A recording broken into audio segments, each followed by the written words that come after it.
Hi viewers, welcome to our channel teacher director. ఈ వీడియోలో మనం 10th క్లాస్ మ్యాథ్స్కి సంబంధించి ఫస్ట్ చాప్టర్ అయినటువంటి వాస్తవ సంఖ్యల నుంచి కరణీయ సంఖ్యలు గురించి మనం నేర్చుకుంటూ వచ్చాం. తర్వాత అకరణీయ సంఖ్యలు నేర్చుకున్నాం. ఇప్పుడు what is the definition of real numbers? వాస్తవ సంఖ్యలు అంటే ఏంటి? ఈ చాప్టర్ పేరు కూడా వాస్తవ సంఖ్యలు, real numbers. What is meant by real numbers? వాస్తవ సంఖ్యలు అంటే అకరణీయ సంఖ్యల్ని క్యూ అనే అక్షరంతో సూచిస్తాం, కరణీయ సంఖ్యల్ని క్యూ డాష్ అనే అక్షరంతో సూచిస్తాం. అకరణీయ సంఖ్యల్ని కరణీయ సంఖ్యల్ని కలిపి రియల్ నెంబర్స్, వాస్తవ సంఖ్యలు అంటారు. క్యూ అంటే అకరణీయ సంఖ్యల సమితి, క్యూ డాష్ అంటే కరణీయ సంఖ్యల సమితి, ఆర్ అంటే రియల్ నెంబర్స్, వాస్తవ సంఖ్యల సమితి. కాబట్టి వాస్తవ సంఖ్యల్ని ఏ అక్షరంతో సూచిస్తారు అంటే క్యాపిటల్ ఆర్. వాస్తవ సంఖ్యల సూచించే అక్షరం ఆర్. కాబట్టి మీకు ఎగ్జామ్లో Q union Q dash equal to dash అంటారు. క్యూ యూనియన్ అంటే కలిపి అని అంటారు. మీకు సమితులు అనే పాఠంలో రెండో పాఠంలో వస్తుంది. యూనియన్ అంటే కలిపి రాయటం అని అర్థం. క్యూ యూనియన్ క్యూ డాష్ అంటే ఆర్. అంటే అకరణీయ సంఖ్యలను కరణీయ సంఖ్యలను కలిపి ఏమంటారు? రియల్ నెంబర్స్, వాస్తవ సంఖ్యలు అంటారు. అందుకనే ఈ అకరణీయ సంఖ్యల్లో న్యాచురల్ నెంబర్స్ ఉంటాయి. ఓకేనా? ఈ అకరణీయ సంఖ్యల్లో హోల్ నెంబర్స్ ఉంటాయి, సహసంఖ్యలు ఉంటాయి, పూర్ణాంకాలు ఉంటాయి, తర్వాత ఇంటీజర్స్ పూర్ణ సంఖ్యలు ఉంటాయి. అకరణీయ సంఖ్యలోనే క్యూ. ఓకేనా?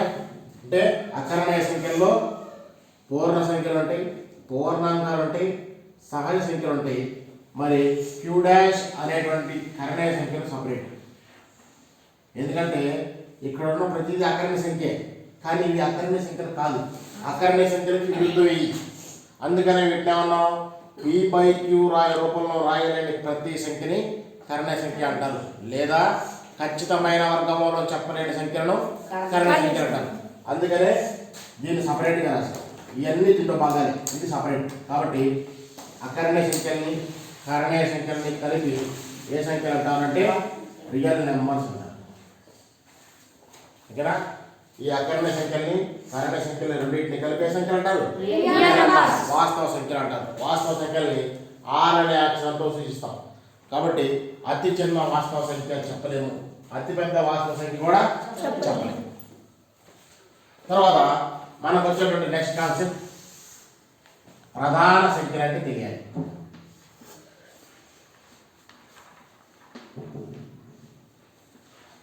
ప్రధాన సంఖ్యలు. What is meant by prime numbers? ఇంగ్లీష్లో ప్రైమ్ నెంబర్స్ అంటాం. ప్రధాన సంఖ్యలు.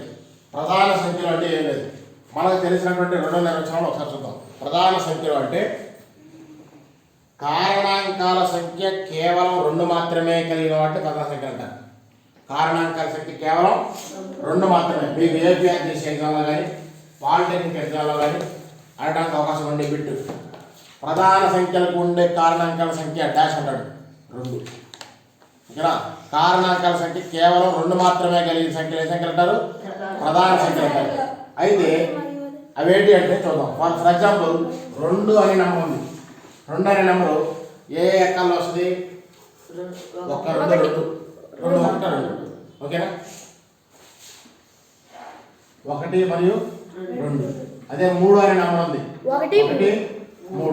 అదే 4 అనే నెంబర్ ఏ ఎక్కల్లో వచ్చింది? 1 2 2 4 4 4. అదే 5 అనే నెంబర్ తీసుకుంటే 1 5 5. అదే మనం 6 అనే నెంబర్ తీసుకుంటే 1 2 3 6. 7 అనే నెంబర్ తీసుకుంటే 1 7.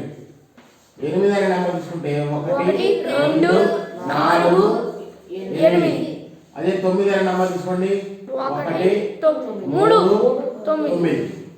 అట్లాగే 10 అనే నెంబర్ తీసుకుంటే 1 2 5 10. 11 అనే నెంబర్ తీసుకుంటే 1 11. 12 అని నెంబర్ తీసుకుంటే 1 2 3 6 3 4 12 అంతేనా అందరూ చూద్దాం. ఇంకా చాలా ఉంటాయి మన రాష్ట్రంలో పోతే చాలా నెంబర్స్ వస్తాయి. అయితే చూడండి, కారణాంకాల సంఖ్య కేవలం దీనికి 2. కారణాంకాల సంఖ్య దీనికి 2. దీనికి కూడా కారణాంకాల సంఖ్య 2. ఇంకా 7కి కూడా కారణాంకాల సంఖ్య 2. 11కి కూడా కారణాంకాల సంఖ్య 2. కాబట్టి కారణాంకాల సంఖ్య కేవలం 2 మాత్రమే కలిగిన సంఖ్యలను ప్రధాన సంఖ్యలు అంటారు. ప్రధాన సంఖ్యలు అంటారు.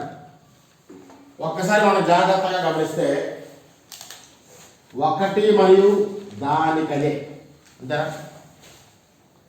1 మరియు దానికదే, 3కి 3, 1 మరియు 5కి 5, 1 మరియు 7కి 7, 1 మరియు 11కి 11. అంటే చూడండి, 1 మరియు అదే సంఖ్య, మీరు ఏ సంఖ్య తీసుకోండి, 1 మరియు అదే సంఖ్య కారణాంకాలుగా కలిగిన సంఖ్యలు అంటారు ప్రధాన సంఖ్యలు అంటారు. అది రెండో నిర్వచనం. మొదటి నిర్వచనంలో ప్రధాన సంఖ్యలు అంటే కారణాంకాల సంఖ్య కేవలం 2 మాత్రమే కలిగిన సంఖ్యలను ప్రధాన సంఖ్యలు అంటారు. 1 మరియు అదే సంఖ్య కారణాంకాలుగా ఉండే వాటిని ప్రధాన సంఖ్యలు అంటారు. ఓకే, ఇప్పుడు ప్రధాన సంఖ్యలు అర్థమైందా? కాబట్టి ప్రధాన సంఖ్యలు అంటే ఉదాహరణ 2 3 5 7 2 3 5 7 11 and so on.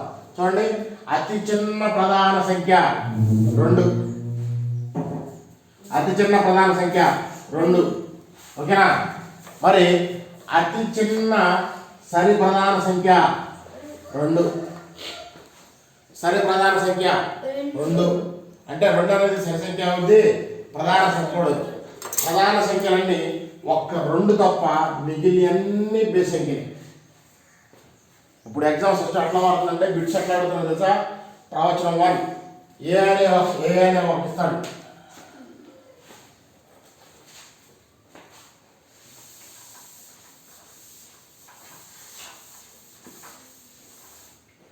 మీరు రాబోయే ఎగ్జామ్స్ అన్ని ఇట్లా ఇస్తారు. ఏ బి అని ఇస్తాడు. ఏ అంటే సరి ప్రధాన సంఖ్య 2. తర్వాత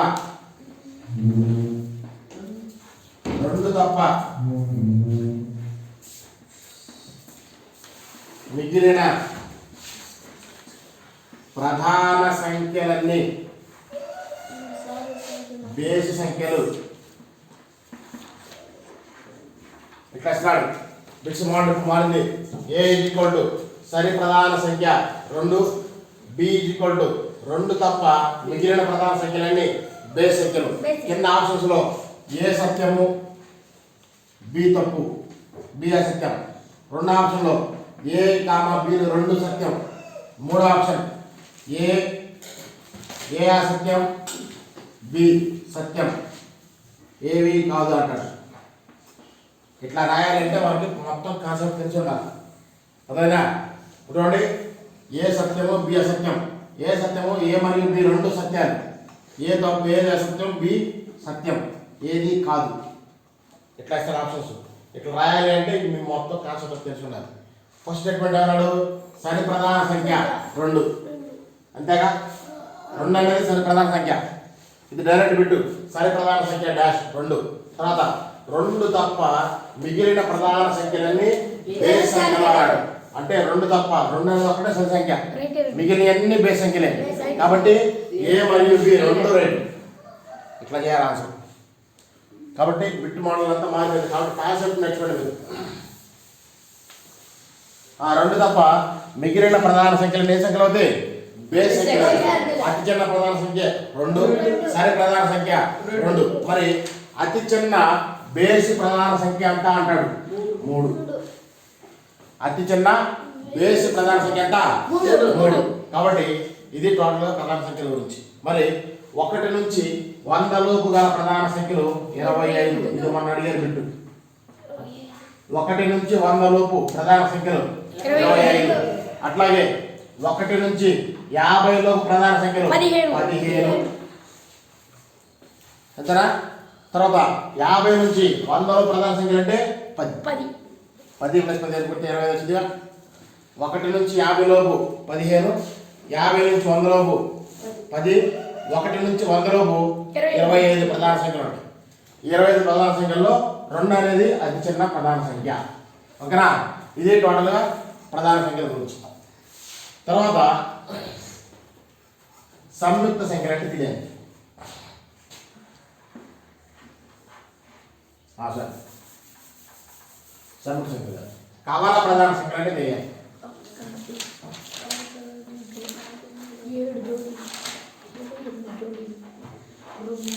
కవల ప్రధాన సంఖ్యలు ట్విన్ ప్రైమ్ నెంబర్స్ అంటాం. కవల ప్రధాన సంఖ్యలు అంటే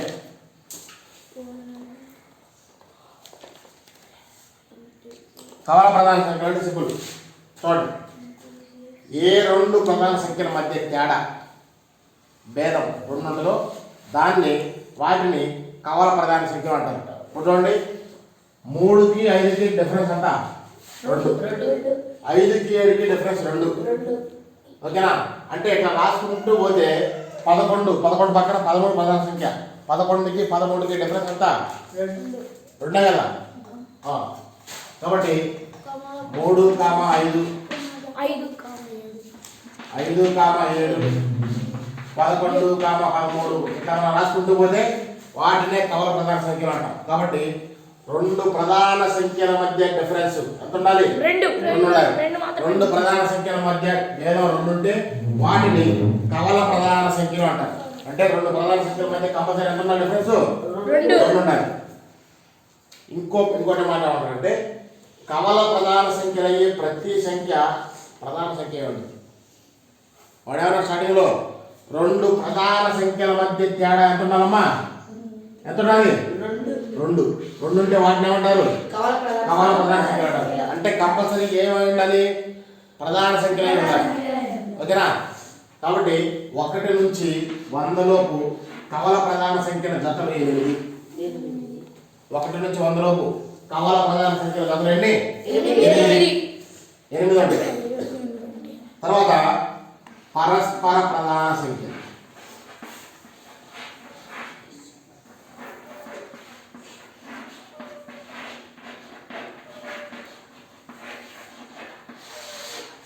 పరస్పర ప్రధాన సంఖ్యలు. పరస్పర ప్రధాన సంఖ్యలు అంటే రెండు సంఖ్యల యొక్క ఉమ్మడి కారణాంకం ఒకటి మాత్రమే. 2 సంఖ్యల యొక్క ఉమ్మడి కారణాంకం 1 మాత్రమే ఉండాలి. చూడండి, 2కి 3కి ఈ రెండింటికి కామన్ గా ఉన్న నెంబర్ ఏది? 1. అంటే ఉమ్మడి కారణాంకం ఏది? 1. 3కి 4కి కామన్ గా ఉన్న నెంబర్ ఏది? 1. ఉమ్మడి కారణాంకం 1. 4కి 5కి 1. 5కి 6కి 1. 6కి 7కి 1. 7కి 8కి 1. అంటే ఇవేంటి? 2, 3, 4, 5, 6 వరుస సంఖ్యలు. అదేనా? కాబట్టి ఏ 2 వరుస సంఖ్యలైనా ఏ సంఖ్యలో ఉంది? పరస్పర ప్రధాన సంఖ్యలు. కాబట్టి ఏ 2 వరుస సంఖ్యలైనా 2, 3, 4, 5, 11, 13, 11, 12, 12, 13, 13, 14 అంటే ఏ 2 వరుస సంఖ్యలైనా ఏ సంఖ్యలో ఉంది? పరస్పర ప్రధాన సంఖ్యలు. ఇంగ్లీష్ లో కోరిలేటివ్ ప్రైమ్ నంబర్స్ అంటారు కదా. పరస్పర ప్రధాన సంఖ్యలు అంటారు. అట్లాగే ప్రధాన సంఖ్యలు చూద్దాం. 3, 2, 3 ప్రధాన సంఖ్య, 5 ప్రధాన సంఖ్య, 7 ప్రధాన సంఖ్య, 11 ప్రధాన సంఖ్య.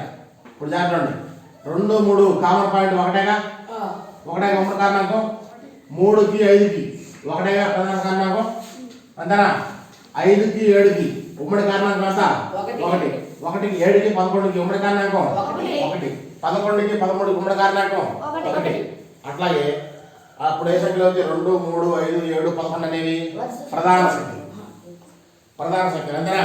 కాబట్టి ఏ 2 ప్రధాన సంఖ్యలైనా కూడా ఏ సంఖ్యలో ఉంది? కాబట్టి ప్రధాన సంఖ్యలైన అన్ని ఏ సంఖ్యలో ఉంది? కానీ పరస్పర ప్రధాన సంఖ్యలన్నీ ప్రధాన సంఖ్యలు కాదు. ఎందుకు? 4, 5 పరస్పర ప్రధాన సంఖ్యలే. కానీ 4 అనేది ప్రధాన సంఖ్య అవుద్దా? కాదు. కాబట్టి ఏమంటాడంటే పరస్పర ప్రధాన సంఖ్యలన్నీ ప్రధాన సంఖ్యలు కావు. కానీ ప్రధాన సంఖ్యల జతలన్నీ ఏ సంఖ్యలు ఉంది? అంటే ఈ రెండింటిలో ఏ సంఖ్య పెద్దది, ఏ సంఖ్య పెద్దది? ఇది పెద్దది. ఓకేనా? ఇది పెద్ద సంఖ్య, అది దీంట్లో ఒక భాగం. అదేదా ఇది పరస్పర ప్రధాన సంఖ్యల గురించి. తర్వాత సంయుక్త సంఖ్య, ఇది మనకు ఇంపార్టెంట్. ఇదేమో 4 మార్కులు లెక్కలు ఉపయోగిస్తాం. పరస్పర ప్రధాన సంఖ్యలు బ్రాకెట్లో ఉమ్మడి కారణాంకం ఒకటి మాత్రమే ఉండాలి అని. ఇది 4 మార్కులు లెక్కలు ఉపయోగిస్తాం పరస్పర ప్రధాన సంఖ్యల అనే పాయింట్. తర్వాత సంయుక్త సంఖ్య, దీన్ని బేస్ చేసుకొని మనకు ఒక సిద్ధాంతం వచ్చింది. సంయుక్త సంఖ్య అంటే కారణాంకాల సంఖ్య 2 కంటే ఎక్కువ ఉండాలి. కారణాంకాల సంఖ్య 2 కంటే ఎక్కువ ఉండాలి. ఫర్ ఎగ్జాంపుల్ 4 అనే నెంబర్ ఉంది, దీని కారణాంకాల సంఖ్య 3, 2 కంటే ఎక్కువేగా. తర్వాత 6 అనే నెంబర్ ఉంది, దీని కారణాంకాల సంఖ్య 4, 2 కంటే ఎక్కువేగా. 8, దీని కారణాంకాల సంఖ్య 4, 2 కంటే ఎక్కువే. దీని కారణాంకాల సంఖ్య 3, 2 కంటే ఎక్కువ. దీని కారణాంకాల సంఖ్య 4 ఎక్కువే. దీని కారణాంకాల సంఖ్య 5, 6, కాబట్టి ఇది కూడా 2 కంటే ఎక్కువే. కాబట్టి 2 కంటే ఎక్కువ కారణాంకాలు, 2 కంటే ఎక్కువ కారణాంకాలు ఉన్న సంఖ్యల్ని ఏ సంఖ్యలు అంటారు? సంయుక్త సంఖ్యలు అంటారు. ఓకేనా? మరి సంయుక్త సంఖ్యల దగ్గరకు వచ్చేసరికి అతి చిన్న సంయుక్త సంఖ్య 4. అంటే 4 దగ్గర స్టార్ట్ అవుతుంది సంయుక్త సంఖ్య. అతి చిన్న సంయుక్త సంఖ్య ఎంత? 4. మరి అతి చిన్న బేసి సంయుక్త సంఖ్య ఇంపార్టెంట్. అతి చిన్న బేసి సంయుక్త సంఖ్య 9. బేసి సంఖ్య 9. అతి చిన్న బేసి సంయుక్త సంఖ్య ఎంత? 9. అతి చిన్న సంయుక్త సంఖ్య 4. కాబట్టి 2 కంటే ఎక్కువ కారణాంకాలు ఉంటే వాటిని సంయుక్త సంఖ్యలు అంటారు. కేవలం 2 కారణాంకాలు ఉంటే వాటిని ప్రధాన సంఖ్య అంటారు. అది ప్రధాన సంఖ్యకి సంయుక్త సంఖ్యలకి డిఫరెన్స్. అదేనా? 2 కంటే ఎక్కువ కారణాంకాలు ఉండాలి దీనికి కేవలం 2 కారణాంకాలు మాత్రమే ఉండాలి. తర్వాత వీటన్నింటినీ గమనిస్తే మనకు ఒక పాయింట్ అర్థమైంది. ఇవన్నీ కారణాంకాలు రాసాం. మనం 3కి కారణాంకాలు రాసాం, 4కి కారణాంకాలు రాసాం, 5కి కారణాంకాలు రాసాం, అట్లా వీటన్నిటికి కారణాంకాలు రాసాం. ప్రతి సంఖ్యకి 1 అనేది ఒక కారణాంకం అవుతుందా? ప్రతి సంఖ్యకి 1 అనే పాయింట్ ఉందా? కాబట్టి ఇక్కడ పాయింట్ రాసుకోవచ్చు. ప్రతి సంఖ్యకి 1 అనేది ఒక కారణాంకం అవుతుంది. ఓకేనా? ప్రతి సంఖ్యకి 1 అనేది ఒక కారణాంకం అవుతుంది. అదే ఉన్న వాటన్నిటిలో చిన్న కారణాంకం. ఇప్పుడు 6 అనే నెంబర్కి 1, 2, 3, 6 అనే కారణాంకాలు రాశాం. వీటన్నిటిలో చిన్నది 1. కాబట్టి ప్రతి సంఖ్యకి 1 అనేది ఒక కారణాంకం అవుతుంది. అట్లాగే 1 అనేది ప్రతి సంఖ్యకి ఉన్నటువంటి కారణాంకాల్లో చిన్నది. అదేదా? 1 అనేది అన్నిటికీ చిన్నది. తర్వాత ప్రతి సంఖ్యకి అదే సంఖ్య, ప్రతి సంఖ్యకి అదే సంఖ్య, ప్రతి సంఖ్యకి అదే సంఖ్య. 6కి 6, 8కి 8, 9కి 9, 12కి 12. అంటే ప్రతి సంఖ్యకి అదే సంఖ్య కూడా ఒక కారణాంకం. కారణాంకాల గురించి మనకు 2 పాయింట్లు వచ్చింది. ప్రతి సంఖ్యకి 1 అనేది ఒక కారణాంకం అవుతుంది, అదే అన్నిటికంటే చిన్నది. ఓకేనా? తర్వాత ప్రతి సంఖ్యకి అదే సంఖ్య ఒక కారణాంకం అవుతుంది. 6కి 6, 7కి 7 ఎంత అవుతుంది కదా? అంటే మనకు తెలియకుండానే ప్రతి సంఖ్యకి ఎన్ని కారణాంకాలు ఉన్నట్టు? 2 కారణాంకాలు రాయొచ్చు. మనకేం తెలిసినా తెలియదు. ఫర్ ఎగ్జాంపుల్ 272 అనే నెంబర్ ఉంది. ఈ నెంబర్ కారణాంకాలు తెలియదు. 1 రాయొచ్చు, 272 రాయొచ్చు. ఇంతనా? ప్రతి సంఖ్యకి 1 అనేది ఒక కారణాంకం, అదే సంఖ్య ఒక కారణాంకం. కాబట్టి ప్రతి సంఖ్యకి అదే సంఖ్య ఉన్నటువంటి అన్ని కారణాంకాల్లో పెద్దది. చూడండి, 10కి కారణాంకాలు రాసాం. 10కి 10 ఒక కారణాంకం అయింది. ప్రతి సంఖ్యకి అదే సంఖ్య ఉన్న కారణాంకాలన్నింటిలో పెద్దది. అదే 10కి అంతకంటే పెద్ద సంఖ్య లేదు కారణాంకం. కాబట్టి కారణాంకాల గురించి 2 పాయింట్లు ఏంటంటే ప్రతి సంఖ్యకి 1 అనేది ఒక కారణాంకం అవుతుంది, అదే అతి చిన్నది. ప్రతి సంఖ్యకి అదే సంఖ్య ఒక కారణాంకం అవుతుంది, అదే పెద్దది. ఓకేనా? అది కారణాంకాల గురించి. తర్వాత సంయుక్త సంఖ్యలు చెప్పాను. సంయుక్త సంఖ్యలు ఏం చెప్పాం? 2 కంటే ఎక్కువ కారణాంకాలు ఉంటే వాటిని సంయుక్త సంఖ్యలు అంటారు. ఓకేనా? ఈ సంయుక్త సంఖ్యలు బేస్ చేసుకొని మనకు ఒక సిద్ధాంతం ఉంది, ఇంపార్టెంట్ 2 మార్కులు. అంకగణిత ప్రాథమిక సిద్ధాంతం.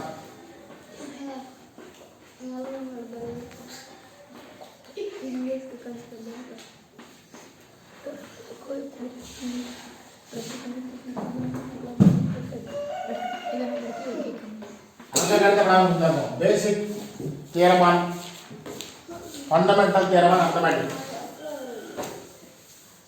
ఫండమెంటల్ థియరమ్ ఆన్ అర్థమెటిక్ అంకగణిత ప్రారంభిస్తాము. ఏమంటారంటే అరవదు. చూడండి, 4 అనేది సంయుక్త సంఖ్య.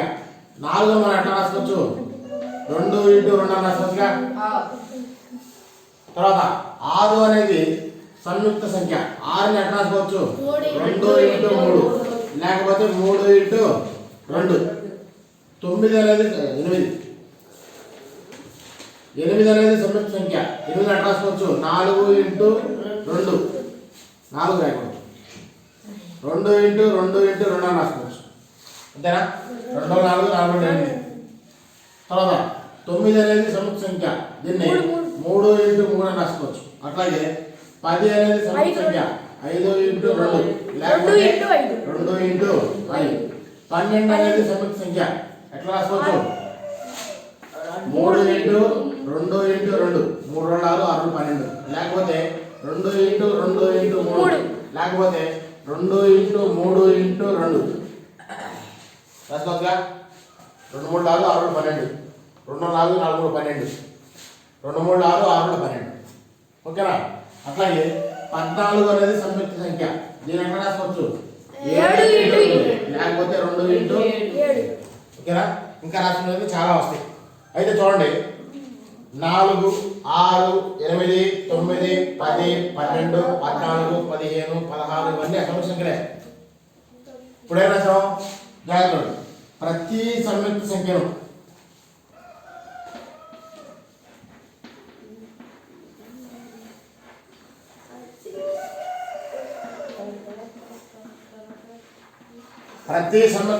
అంటే మీరు సంయుక్త సంఖ్య ఏదైనా తీసుకోండి. అంటే దాన్ని ఏమంటాం?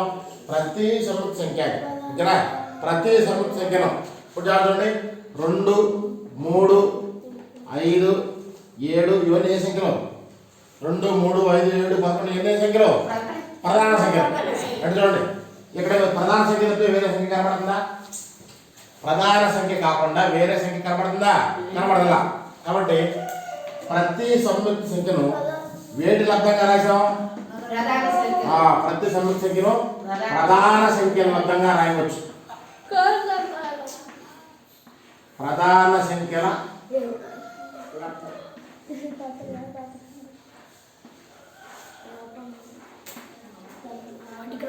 చూడండి, ప్రతి సంయుక్త సంఖ్యను ప్రధాన సంఖ్యల లబ్ధంగా మనం రాసింది లబ్ధంగా రాయవచ్చు. వాటి క్రమం అంటే 2 3 అయినా అదే, 3 2 అన్నా అదే. అంతేనా? 5 2 అన్నా 10, 2 5 అన్నా 10, 3 × 2 × 2 అన్నా అదే, 2 × 2 × 3 అన్నా 12, 2 × 3 × 2 అన్నా 12. అంటే వాటి క్రమం మారింది. ఇక్కడ క్రమం మారిందిగా. ఇక్కడేమో ఒక క్రమంలో రాసాం, ఇక్కడ వేరే ఆర్డర్, ఇక్కడ కూడా వేరే క్రమం. ఓకేనా? వాటి క్రమం ఏదైనప్పటికీ రాయవచ్చు. వాటి క్రమం